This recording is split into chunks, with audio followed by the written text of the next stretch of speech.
నమస్తే అన్న. అన్న ఇప్పుడు శిరీష్ గారు రామ్ చరణ్ గురించి మాట్లాడడం జరిగింది.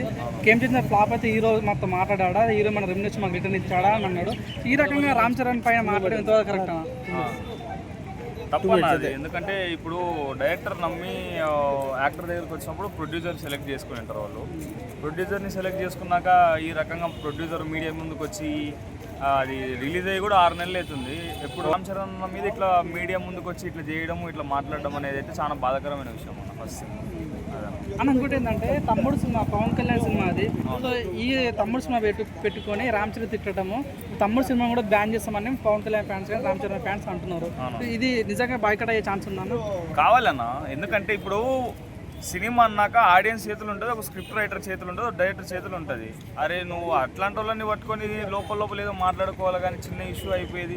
నువ్వు గోరంత పోయేది కొన్నంత చేసుకొని ఇప్పుడు మీడియా ముందు నువ్వు రామ్ చరణ్ అంటే సర్వే అవుతాడా అన్న? ఎందుకంటే రామ్ చరణ్ ఉన్న ఎంత గొప్ప వ్యక్తి, గుణం గల మనిషి మనకు తెలుసు. అట్లాంటిది నువ్వు మీడియా ముందు రామ్ చరణ్నే ఇట్లా నువ్వు అన్నావు అంటే ఖచ్చితంగా తమ్ముడు బాయ్కట్ అయ్యే chances are very very high అన్నాం. అన్న ప్రతిసారి గేమ్ చేసిన గురించి దిల్రాజు మాట్లాడడం కానీ, సిరీస్కి మాట్లాడడం కానీ, సో నువ్వు అన్నా కాదన్నా రామ్ చరణ్ 4 years కెరీర్ అక్కడ ఎంత కొద్దిగా దెబ్బతినే ఛాన్స్ అయితే ఉంది కదన్నా. సో కెరీర్ని పట్టించుకుంటా డబ్బులు పోయినా అంటే అది రామ్ చరణ్కి నెగిటివ్ ఇంపాక్ట్ వచ్చే ఛాన్స్ ఉంది కదా. అవునన్నా, నువ్వు ఎందుకు రావాలో ప్రొడ్యూసర్గా, నువ్వు ఎందుకు రావాలి? నేను అడిగినారా? నీ అంతకు నువ్వు వచ్చినావు, స్క్రిప్ట్ నచ్చింది వచ్చినావు, చేసినావు, ప్రొడక్షన్ చేసినావు, అయిపోయింది. అది హిట్ అయ్యేదో ఫట్ అయ్యేదో ప్రేక్షకులకు నచ్చితే ప్రేక్షకుల చేతులు ఉంటుంది. అది నువ్వు ఇప్పుడు వచ్చి ఇట్లా లాస్ అయినాము, రెమ్యునరేషన్ మేము ఎక్కువ ఇచ్చినాము, ఇప్పుడు రామ్ చరణ్ మళ్ళీ వచ్చి మా దగ్గరకు వచ్చి అడిగినాడు ఏమైనా ఎట్లుంది ఏం లేదని, ఇవన్నీ దేనికన్నా? ఇంకొకసారి నీకు రామ్ చరణ్ నిజంగా ఓ లైఫ్ ఇవ్వాలనుకుంటే నీకు ఇయ్యడు కదా. ఇండస్ట్రీలో పెద్ద పెద్ద ప్రొడ్యూసర్స్ ఉన్నారు, వాళ్ళకి లైఫ్ ఇచ్చుకుంటాడు అంతే. అని ఇక్కడ శిరీష్ ఏమో రామ్ చరణ్ని ఇట్లా డబ్బులు పోతే మమ్మల్ని అడిగినా అన్నాడు. దిల్రాజ్ ఏమో నిన్న తమ్ముడు ప్రీ రిలీజ్ ఈవెంట్లో నేను మళ్ళొక సినిమా రామ్ చరణ్తో తీసా అన్నాడు.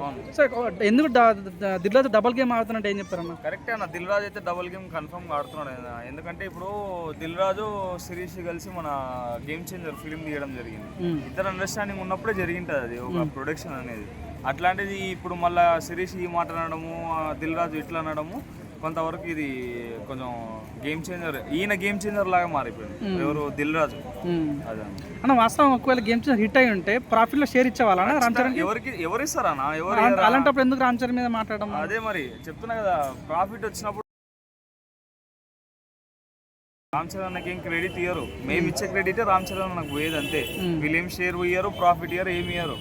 ఇప్పుడు ఇట్లా పోయింది కాబట్టి వాళ్ళు భారీగా అదేది దాంతోపాటు మన సంక్రాంతి వస్తున్నాము హిట్ అయ్యింది కదా, దానికి దీనికి కంపేర్ చేసుకొని ఇట్లా మైండ్లో కొంచెం పెట్టుకొని రామ్ చరణ్ని ఖచ్చితంగా డీఫేమ్ చేద్దాం అనుకుంటున్నాడు శిరీష్. ఇది పద్ధతి కాదన్న. ఫస్ట్ అన్నప్పుడు శిరీష్ వచ్చి బహిరంగంగా వచ్చి రామ్ చరణ్ సారీ చెప్పాలా, క్షమాపణ చెప్పాలా అన్న? సారీ చెప్పాలా, అందరి ముందు ఇంకొకసారి హగ్ ఇచ్చి ఏదో అయిపోయింది మాట్లాడిన అనుకొని ఒప్పుకుంటేనే కొంచెం ఇండస్ట్రీలో కొంచెం తలెత్తుకొని మర్యాదగా నిలబడతాడు దిల్రాజు కానీ సిరీస్ కానీ. ఇప్పుడు సిరీస్ చేసినంటే దిల్రాజు మీదకి కూడా కన్ఫామ్గా ఇంపాక్ట్ అనేది క్రియేట్ అవుతుంది. అందుకు ఇద్దరు కలిసి ఓ సారీయో లేకపోతే ఫ్యాన్స్కి క్షమాపణ ఏదో ఒకటి చేసి లోపల మాట్లాడుకుంటే అయిపోతుంది. అని ఇప్పుడు గేమ్స్ డిజాస్టర్ వల్ల ఫ్యాన్స్ వారు నడుస్తున్నాయి. ఇప్పుడు ఎన్టీఆర్ ఫ్యాన్స్ అని, అల్లు అర్జున్ ఫ్యాన్స్ అని, కేంద్ర మీ హీరో ఎట్టున్నాడు అని కొంతమంది అనడం జరుగుతుంది. ఈ ఫ్యాన్స్ వారిని ఎట్లా చూడొచ్చు అంటారు అన్న? ఈ ఫ్యాన్స్ వారు ఇప్పుడు కాదన్న, నేను చెట్టీలు వేసిన కొంచెం నేను అప్పట్లో మన చిరంజీవి గారు, బాలకృష్ణ గారు, వెంకటేష్ గారు ఇట్లాంటివి ఉన్నాయి కాబట్టి ఈ ఫ్యాన్స్ వారిని మనం ఆపలేము. పిచ్చోళ్ళు చచ్చిపోయినా సరే మనకి వాళ్ళే ఎక్కువ అనుకుంటారు కాబట్టి వాళ్ళని మనం ఆపలేము, మనం చేయలేము. అని ఇప్పుడు మీరు Pawan Kalyan cinema Johnny cinema చూసుకుంటే పవన్ కళ్యాణ్ సినిమా ఫ్లాప్ అయితే కూడా రెమ్యునరేషన్ రిటర్న్ ఇచ్చేసారు. మహేష్ బాబు కూడా కొన్ని సినిమా కూడా హాఫ్ అమౌంట్ ఇచ్చారు. అంటే ఇప్పుడు గేమ్ చేసిన ఫ్లాప్ అయింది కాబట్టి రామ్ చరణ్ అమౌంట్ ఇవ్వాలా? అందుకోసమే ఈ ప్రయత్నాలు చేస్తున్నచ్చా శిరీష్? అన్న అదే అన్న, నువ్వు డైరెక్ట్గా మీడియా ముందు కాకుండా నువ్వు లోపల ఏదో మాట్లాడుకొని అప్పుడు ఏదైనా డిస్కషన్ నీకు ఇంపాక్ట్ క్రియేట్ చేసింటే నువ్వు మీడియా ముందుకు వచ్చి మాట్లాడాల్సింది. నువ్వు నోరు తెరిచి అడగలే ఆయనంతకు ఆయన ఎందుకు ఇస్తాడు అంటే అట్లాంటప్పుడు ఇప్పుడు RRR డివి దాని ప్రొడక్షన్ చేసిండు, రెమ్యునరేషన్ ఎంత ఇస్తే అంతే తీసుకున్నారు కదా, భారీ బడ్జెట్ అయితే కలెక్ట్ చేసింది కదా, ప్రాఫిట్ అని అడిగింది. అట్లే మీడియా ముందుకు వచ్చి నేనే కదా యాక్ట్ చేసింది, నాకు డబ్బులు కావాలని చేసింది అని. ఇది చిల్లర వ్యవహారం అన్న, ఇది కాదన్న పద్ధతి.